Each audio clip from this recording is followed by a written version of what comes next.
America. Bonjour, hi, Canada. It's Friday. I'm Hugh Hewitt on the West Coast today.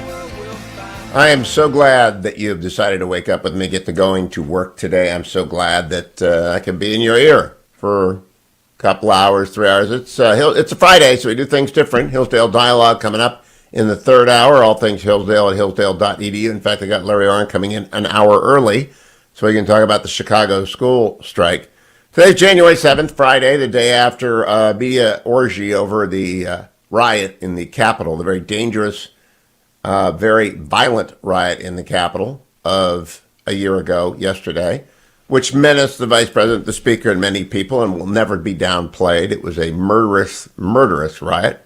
However, we also won't upplay it, and we will not distort what it was, the actions of 725 people arrested thus far. And when you think about that, Vice President Harris's speech yesterday is one that will go down in infamy. The Vice President, cut number one. Dates that occupy. Cut number 24. Fellow Americans, Cut number 24. Good morning. Certain dates echo throughout history, including dates that instantly remind all who have lived through them where they were and what they were doing when our democracy came under assault. Dates that occupy not only a place on our calendars, but a place in our collective memory. December 7th, 1941, September 11th, 2001, and January 6th, 2021. All right, just stop. That's going to stick to her like glue, because 75 to 95% of Americans think that's nuts. I'm not talking about the 5% on the far left who watch MSNBC and CNN. They've got their 1 million people a night. I'm talking to 6 million people right now. You all know that's nuts. I know that's nuts. And most of the country knows that's nuts. The world knows that's nuts. Twitter has persuaded people that they can say anything they want and not have it stick because it doesn't stick on Twitter. But it's not true. That's nuts. And for the Vice President of the United States to say it is going to stick. Play the money part. Cut number one. Dates that occupy not only a place on our calendars, but a place in our collective memory. December 7th, 1941. September 11th, 2001, and January 6th, 2021. Now, I know what happened on January 6th. I know that I was tweeting at the time that the president needed to take action and stop the mob, that it was outrageous that people could get killed. And I know that people like the senators and the representatives and the staff will never forget being in a room that was under assault. I have a buddy, Mark, who may be listening, who's at the Navy Yard in D.C. when a terrorist attacked that. I know as well that everyone has been at any mass shooting. I have a friend who was in the crowd at Las Vegas when the most number of people ever murdered on a single night. We'll never forget that. But you ask other Americans who weren't there when the violence occurred, they know about those events, just like I just mentioned too, the Navy Yard shooting, the Las Vegas shooting. I can mention Columbine. You won't remember the date or the year, just acts of violence. That's what's going to be January 6th, despite the best efforts of the legacy media DNC division and Democrats who turned that into something it wasn't. It was a murderous, violent crowd surrounded by a mob that is a shameful day in our history, but it was not an attack on democracy. That's just stupid. And it's going to stick to Kamala Harris as a defiant. Do you notice the vice president went before the president, and the president didn't say anything that dumb? Because the president set her up to satisfy the hard left. They must have written her speech for her, and she didn't notice. I'm not saying that. I'm not saying that. No way.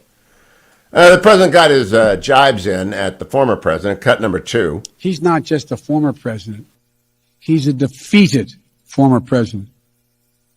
Stop right there. Defeated. Somehow, that strikes me as being, he wants Donald Trump to run. Democrats want Donald Trump to run. They realize that he's probably the only guy they can beat. and they're not sure about that. They're certainly going to lose if they nominate Kamala Harris. And Joe Biden isn't going to run again, and you and I know that. But he's trying to goad the former president. So you're a defeated former president like Jimmy Carter and George H.W. Bush. Defeated. Yes. Not out. And I think that's just an attempt to encourage the former president to come back. Because they think he's easiest to beat. And he's probably easier to beat than Ron DeSantis, Tom Cotton, Mike Pompeo, Ted Cruz, or Tim Scott. Probably a lot easier to beat than any of those five. But it's childish. Everything about yesterday was childish. The excess. Democracies cannot absorb this much excessive attention to their bad days while they ignore the gathering crisis abroad. The Supreme Court today is hearing arguments on the 2 federal government vaccine mandates. I expect, as the Wall Street Journal does, they'll be quickly dispatched under the major rule test, which is, unless you can show it to us explicitly as being intended to be a delegated power from Congress to the agency involved, in this case, OSHA and I believe the Medicaid agencies, it ain't going to fly. I hope they go further and actually limit Chevron. We will see. Mortgage interest rates have hit their highest level since spring of 2020. I'll talk to you about that when Andrew and Todd comes around.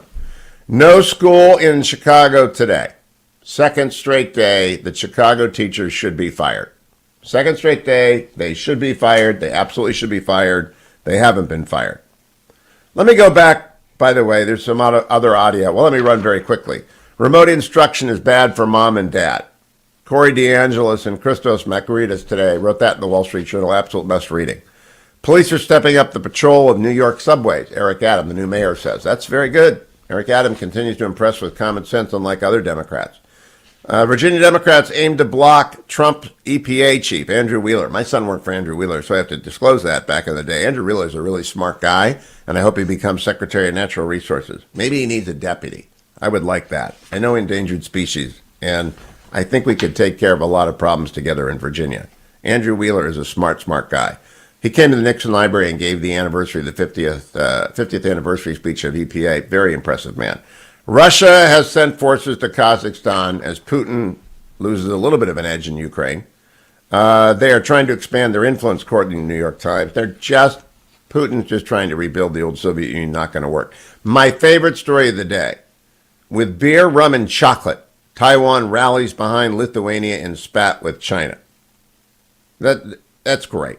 Taiwanese are rallying to support the East European country as it faces retaliation from Beijing for drawing closer to Taiwan, whose democratically elected government has few diplomatic allies.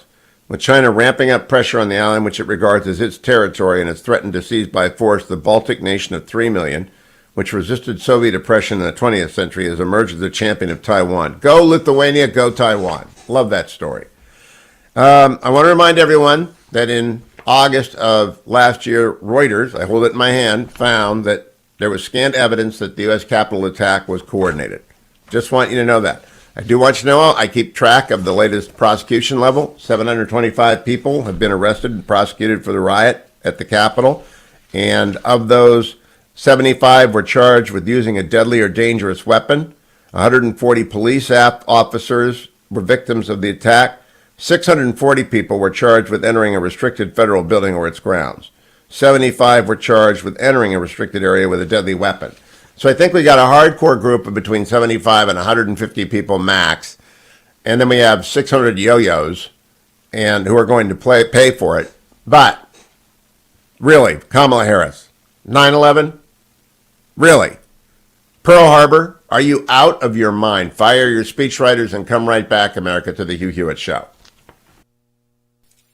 Dates that occupy not only a place on our calendars, but a place in our collective memory.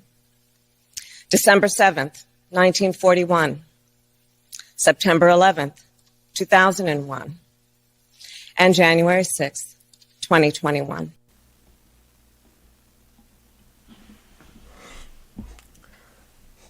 Welcome back, America. It's Friday, time for the movies. I just had to play for Sonny Bunch, the official movie critic of the Hugh Hewitt Show, the vice president's memorably bad line. Now, there are lots of movies about Pearl Harbor, and there are lots of movies about 9/11. I'm not sure there are any movies yet about January 6th.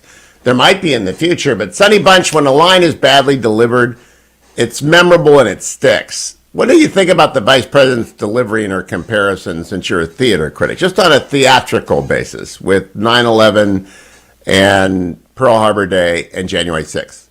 Yeah, sure. It's dumb. It's a dumb comparison, and it shouldn't be made. And there were lots of dumb things about yesterday. I mean, like having the cast of Hamilton,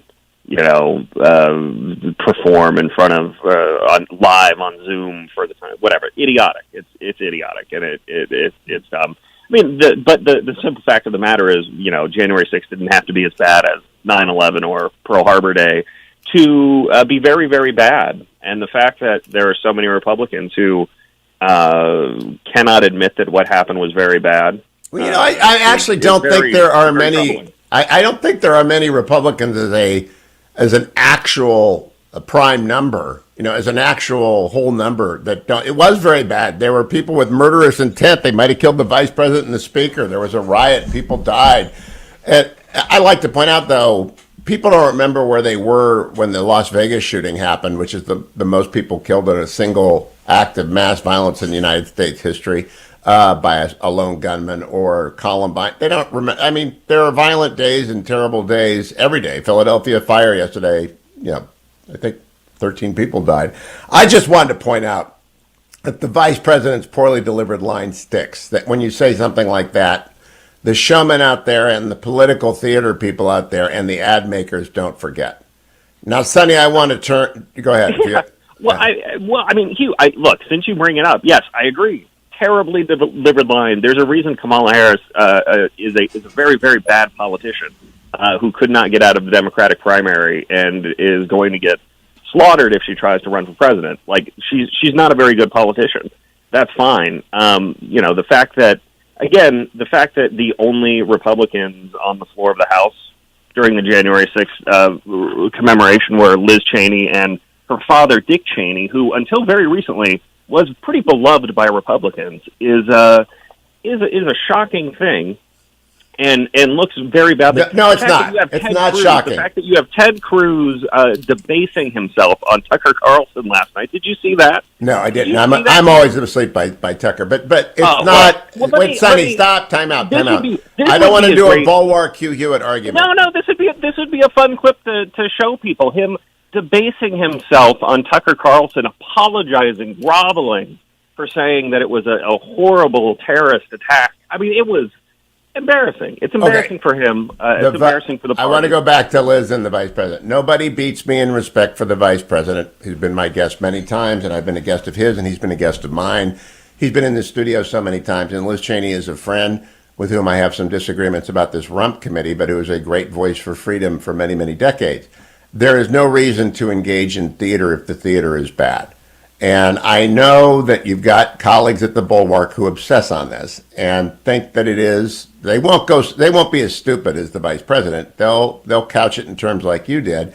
But to take the particular and define the whole from that, I don't know what Ted did on Tucker. I mean, really, this is the problem with America, is that the cable news shows dominate news discussion, and they're not news. It's theater.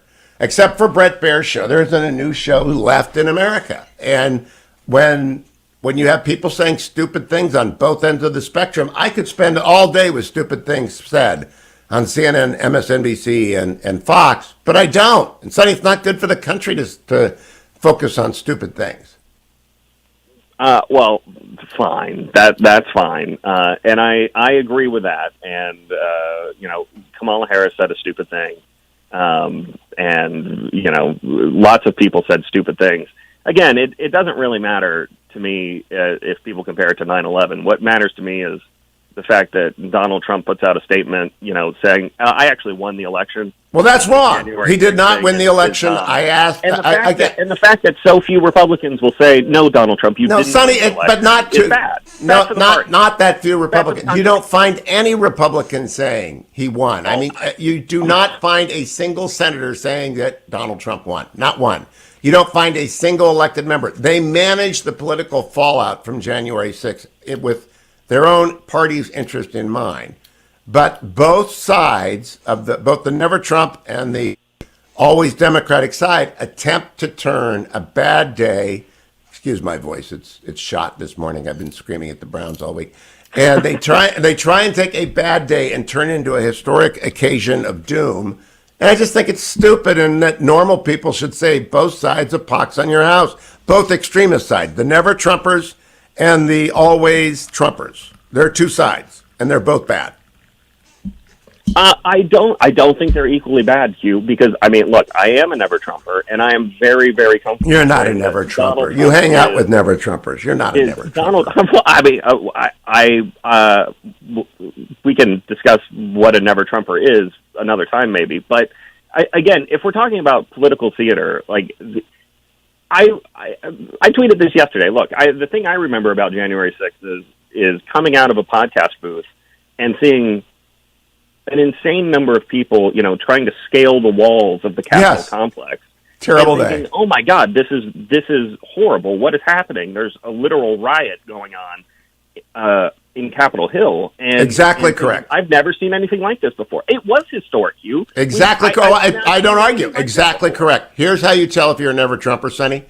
Do more than 50% of the things that you write or tweet mention Trump? Well, I have other interests. There you go. You're not a Never Trumper. Never Trumpers are addicted to Trump, just like always Trumpers are addicted to Trump. It's not healthy. It destroys writers. It destroys imagination. It destroys the ability to think. It destroys reputations for seriousness. And that's the test. If 50% of the things that you write or tweet mention Trump, you're a never or an always Trumper. They're the same. Well, this is why I like to write about movies, because otherwise I would just... Let's talk. Now, tell me about Spider-Man, the movie. I mentioned that I had seen it to my 7-year-old grandson. I said, I get to go. I said, no, you don't. No, you don't. I think it's a wonderful film, but what do you think? Do you think it's inappropriate for a 7-year-old? Do you think that's yes. Too I think scary? it's way too scary. Yeah, I mean, I could see that. Marissa Tomei does not meet with a good end here. Well, sure. Let's not spoil it. I didn't spoil it. Spider-Man: No Way Home is the biggest movie in the last 3 years or so. I mean, it's doing huge business. It's grossed $1.4 billion worldwide without China. It's worth noting. It has not been released in China, and it is still putting up, kind of historic numbers here, which is interesting and kind of a good sign for folks who are looking to wean themselves off of China. But Spider-Man: No Way Home is, I mean, look, it's an MCU movie, so there's a baseline of confidence that's very, very high. If you like Spider-Man movies, and this draws on Spider-Man movies throughout the last 20 years, I mean, the superhero comic book movie era really kicked off in 2002 with Spider-Man properly. It was huge, massive movie, did amazing business. Since then we've had Tobey Maguire, Andrew Garfield, and now Tom Holland as Spider-Man, and they've had a bunch of villains. And this movie kind of pulls everything together, pulls all of the bad guys from those movies into this universe, and the Tom Holland Spidey has to fight them all. Doctor Strange is there. Again, it is very much an MCU movie. It is very connected with the other films in that series, but it is also its own thing. And I thought it was very, very good. I mean, I'm a fan of these movies in general, or certainly a fan of the Spider-Man movies. And I thought this did a very good job of kind of... Let me ask you, if you had... My first reaction, I saw it with a hardcore MCU friend, John, who listens to you talk about it, and my first comment was, do you understand the contractual complexities involved in making that movie? As a lawyer, I was thinking, my gosh, how long did the negotiations for this take? And that must have been an astonishingly complex deal. Well, I mean, just working more than contract schedules, right? It's just making sure that all of these actors, all of whom could either be the number one or number two banana in a movie on their own, guys like Jamie Foxx, or Alfred Molina, or some of the actors who are in it, just getting them all together on set is a logistical nightmare. And I think, in my understanding, I can't talk about this on the record, but my understanding is that there are also actors who they wanted to be in it and just couldn't get it to work in terms of scheduling and all that. So it's a real thing. It's a real difficult thing to juggle. And the fact that they were able to pull it off as well as they did, and put together a story that is both coherent and pretty poignant at times is a real tribute to the folks there. Okay, a last question for you on this, because I want to know what to watch this weekend. Is when you're done, do you think Tom Holland is done in the MCU? No, I would be surprised if they don't keep going with his stories here, in part just because he is very popular, and it's hard to come off a movie like this, and you can't have a movie that grosses, whatever this will end up grossing, $750 million domestically, something like that, and replace the star of it. I mean, I don't really see how you do that. The question will be what kind of raise he gets more than anything else. Okay, 1 minute. What else should we see? All right, I'll do rapid fire here because we haven't been on in a couple weeks. No, let's see. Avoid the Matrix Resurrections. Knew that from your tweets. Don't go see that. Not very good. It's on HBO Max. If you have to see it, watch it on HBO Max. Don't go to theaters and waste your time and money there. There's a movie on Apple TV Plus called Swan Song, which stars Mahershala Ali, the two-time Oscar winner. He's playing a kind of double role, himself and a clone of himself. The premise of the film, it's a bit like a Black Mirror episode, the Netflix sci-fi speculative fiction series. But the premise is he's dying of a disease and transfers his memories into a new body, so his family will not lose him. It's very heartfelt, touching, and poignant. He is a great actor. It is worth watching for his acting performance. Bit of a downer. Don't go to that one. Don't go into that one expecting a real super uplifting thing, but very, very good. One more. Licorice Pizza. Licorice Pizza is in theaters everywhere now. It's the new one from Paul Thomas Anderson. I loved it quite a bit. I loved it. It's a little bit long. It's 2.5 hours or so. It's a kind of a shaggy dog. Yeah, let's talk about that next week instead of Never Trump, Always Trump. Okay, we'll talk about Licorice Pizza next week. Sonny Bunch, the official movie critic of the Hugh Hewitt Show. Listen to his podcast.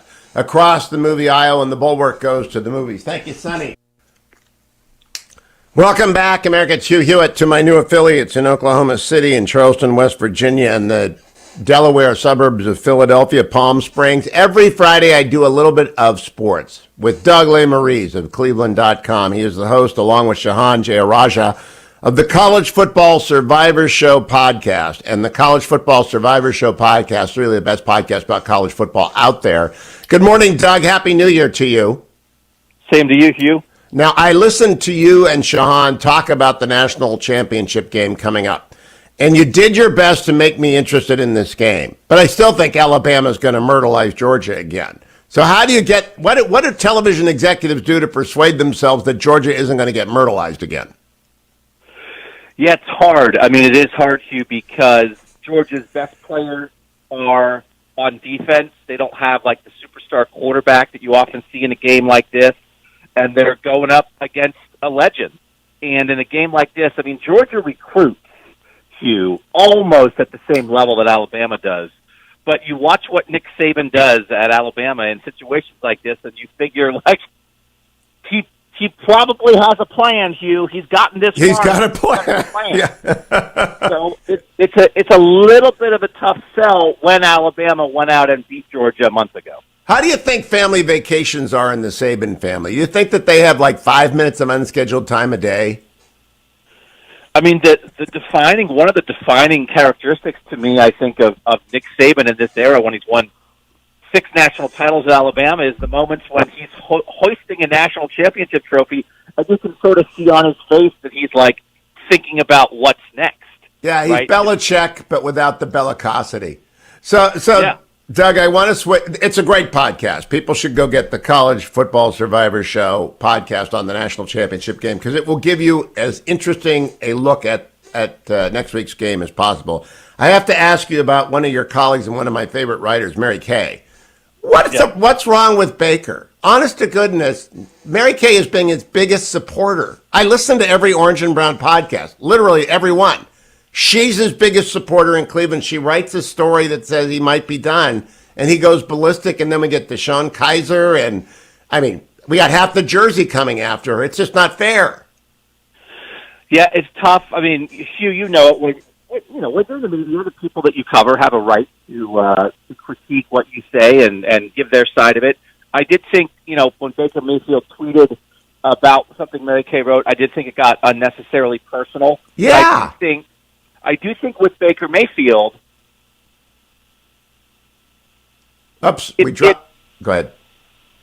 It's a lot of the same kind of thing where everything that makes Baker great is also what makes him maybe difficult in a situation like this. That's well said. He lives with an intensity that most of us cannot maintain, or we would burn out by 25. Because all the good and the bad all comes from the same place. Well, I just think everyone should be aware of who your friends are, and Mary Kay is actually a friend of his.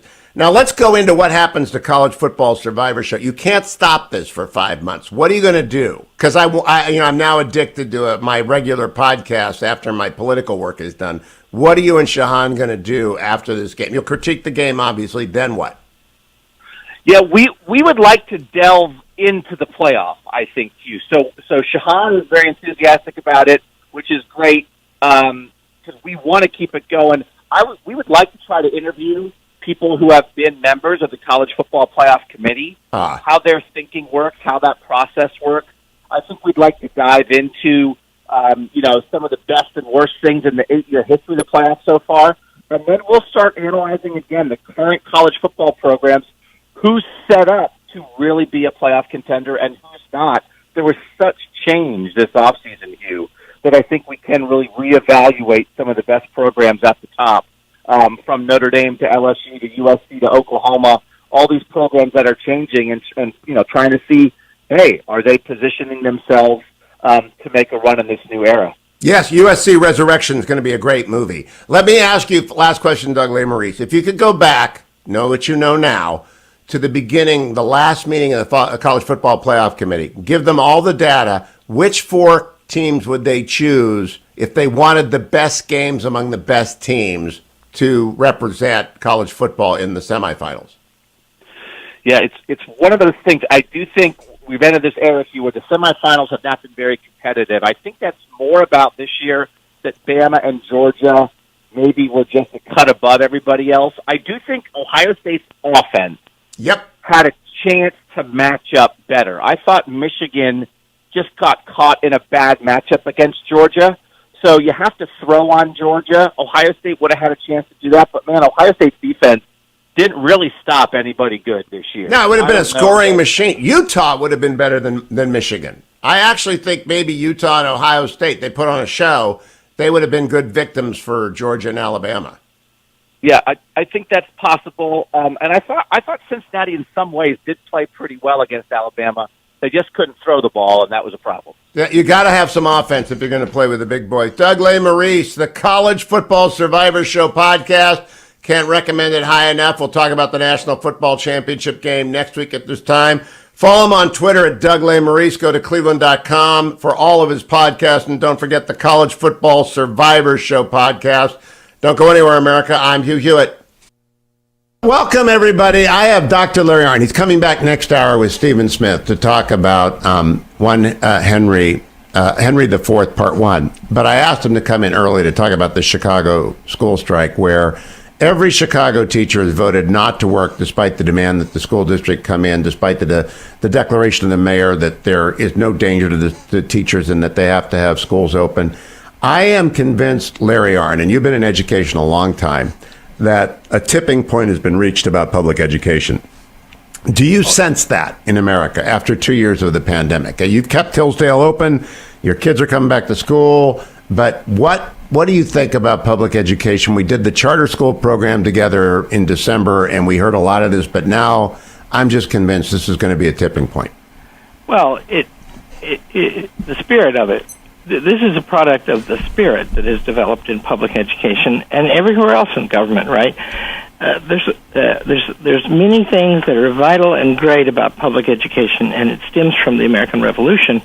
But like everything else in the government now, it is bureaucratized and centralized.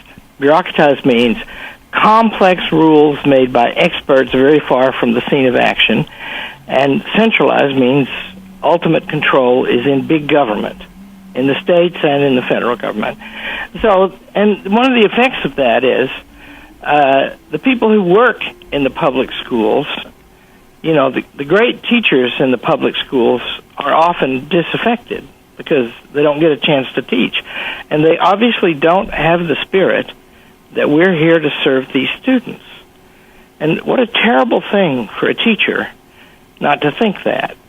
And so, yeah, I mean, and, you know, the stuff they teach you. Remember what Terry McAuliffe, defeated for governor of Virginia on his second time of running, what he said was, parents shouldn't have anything to do with what they teach in school. That's a shocking thing to say. Now, Doug Ducey has warned in Arizona, if any school district shuts down, he will emancipate the students that he can by grants of money to go to private school. I think Glenn Youngkin is praying that some school district pulls this stunt in Virginia so that he can fire everyone. It is a moment for red state governors, and I don't think anyone in Florida dare strike Ron DeSantis. It's really a moment of decision for governors. Yeah, and see, remember, Virginia is a blue state. Yes. Right? And why? And this Loudoun County stuff, that happened in a blue county. And that's one of the most hopeful things to me, not because I favor red over blue, though I do. I just think that parents love their children, and if that stops happening, nature itself is dead. And, you know, in the recent Imprimis, that's what I write about. Okay, it's called The Way Out. And I say that there are two extremely hopeful signs. And one is, I pick a particular man, Mitch Spangler in Jonesville, Michigan, who wouldn't close his diner and ask in the pandemic. He's going to lose his business, 50-year-old business. And so he kept it open, and he fought legal battles to do it. And we actually helped him some with those. And the other is those parents in Loudoun County. They still think that they are responsible for their children, and what they're doing to them, right? They're teaching them. What does critical race theory mean? It means that accidental factors, and that's a logical term. It means your color is accidental. It's not fundamental to what you are. What you are, a human being, is a reasoning being with an immaterial and immortal soul. And so if you start teaching them that they don't have that, you deprive them both of the ability and the motive to learn. And the parents, you know, they don't quite put that argument together the way I did out of Aristotle, but they see it, right? They intuit it. Yeah, they get there. You know, isn't it obvious, right? I mean, I have my new granddaughter, the most precious being on earth, I call her. And she's, you know, she is an end unto herself. And she's not something anybody would use for anything. Yeah. She's not something anybody would... we think of teaching now as making. That is to say, we're going to make them into something. And by the way, this laps over extensively into the Republican Party, too, although it's getting better about this. What education is like gardening. It's like helping something grow, but the growth is in the something, and it can only thrive if you help it grow into its nature. And so we think we're doing, in government everywhere now, we think we're doing something to people instead of representing them. And that's the danger. I think there's well, if you recall, when Obamacare approached, the Tea Party sprung up. And it was early in the Obama administration. I think what's going to be the reaction in 2022 is going to dwarf the Tea Party, because people have had it with government in ways that they've never, and it's not, they're not anti-vaxxers, they're not fringe voices, they have had it with government, and this is a moment, especially parents have had it with government.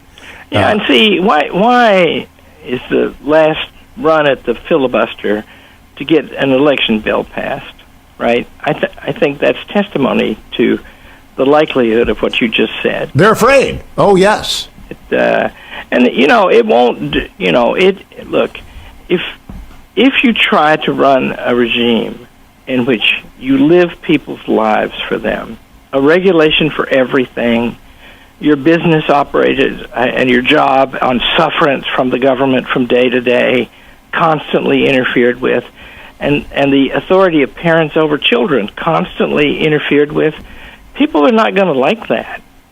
Oh, I've got friends who do not want me to tell their stories on the air about their businesses because they don't want inspectors to come and shut them down. Right. We have back in the day when I first met you, that's 400 years ago now. Yep. I went on a panel at the some big California industrial group to debate somebody from the California Air Resources Board. Can't remember who it was. And I asked a question. It was the most dramatic thing in the whole debate. I said, ask yourself, audience, this question. Would you be afraid to stand up right now and criticize the California Air Resources Board? And there was dead silence. Yeah. And heads nodding everywhere. Right? And she wanted to claim that I'm the evil one, but the only power that I possess is the power to persuade. And that's not a tyrannical power, that's an argument power. So that's where we're getting to now. We are trying, and we can control so much. Partly it's computers, partly it's very much the size of government. Elections can be controlled now. And what we need is laws that are fair, that let people vote how they want, and it's assured that they're eligible to vote by citizenship, and they just get to vote once. And they just vote for themselves. Easy to vote, hard to cheat. And all right, I just wanted to check in with you. Come back next hour, we'll do Shakespeare, but I wanted to do a little politics and the Imprimis. People can sign up for that right now, can't they? That's right. Head over to Hillsdale. The way out. Yeah, the way out. Hillsdale.edu. You can subscribe to Imprimis. It's free. They send out millions of them every month, and you can actually read something that will lift your eyes up. Thank you, Dr. On, for coming in early. Talk to you next hour. Thank you, Hugh. Joined now by Tarzana Joe, poet laureate of the Hugh Hewitt Show. Good morning, Joe. Good morning, Hugh. I may have to change my name because I'm now coming to you from the newly named city of Fluronia here on the West Coast, where we have had our first melange of flu and coronavirus. So we're hunkering down again here, but we press on with poetry. The best advice I've ever heard that sages ever shared was set out in two simple words, and they are, be prepared. Put aside for rainy days, plan with stricter stringency. No matter what the data says, there's going to be contingency. The experts guessed that Delta was the second wave and final, but we see that wasn't etched in stone. It was embossed on vinyl. Joe believed those experts. He took their tip and bet it. The virus would just fade away and he would get the credit. What other explanation, since no expense was spared, could find us in this circumstance with Joe so unprepared? Now medicines are rationed and testing is a joke. Just like Obama's website, the government is broke. Like droughty California, where we have precipitation, but no one's building reservoirs. Now that's not preparation. And if you go out driving in the winter where it snows, take some food and blankets or you'll likely lose your toes. Oh. Hope that Tesla's fully charged. That keeps the engine humming. Because if you're in Virginia, the government's not coming. And that, friends, is my message. Clear and written large. Ah, for good old golden days when Boy Scouts were in charge. That's Be Prepared by Tarzana Joe. Joe, that's wonderful. And it's cutting for a Commonwealth citizen as I am, but it was so true about the I-95 this week. Nobody was prepared. So they all ought to go and read Be Prepared, which will be at TarzanaJoe.com, I assume. Indeed, it will. Thank you. And did anyone make a New Year's resolution to get their poetry commissioned to you early at TarzanaJoe at Reagan.com? As a matter of fact, I had 3 requests last week, and they're all for May, June, and July. I mean, that is being prepared. Yes. That is terrific. So, if you need poetry at any time this year, a wedding, a farewell party, an anniversary, go to Joe at TarzanaJoe at Reagan.com. Rates are reasonable. I can't guarantee the quality, but no one's ever been disappointed yet. He is getting older, though, so we don't know. Thank you. Shakespeare did his best work, though, at the end. We don't know that for sure, but I think Lear was last, wasn't it? Oh, you'll have to consult the. I don't know if that was the last. I will obviously, talk it was to... at the end of his. He was considering. Let's say he was considering the end of his life at that point. I will talk to Stephen Smith of Hillsdale about that. Meanwhile, TarzanaJoe at Reagan.com for all your poetry needs. Thank you, Joe. Thank you.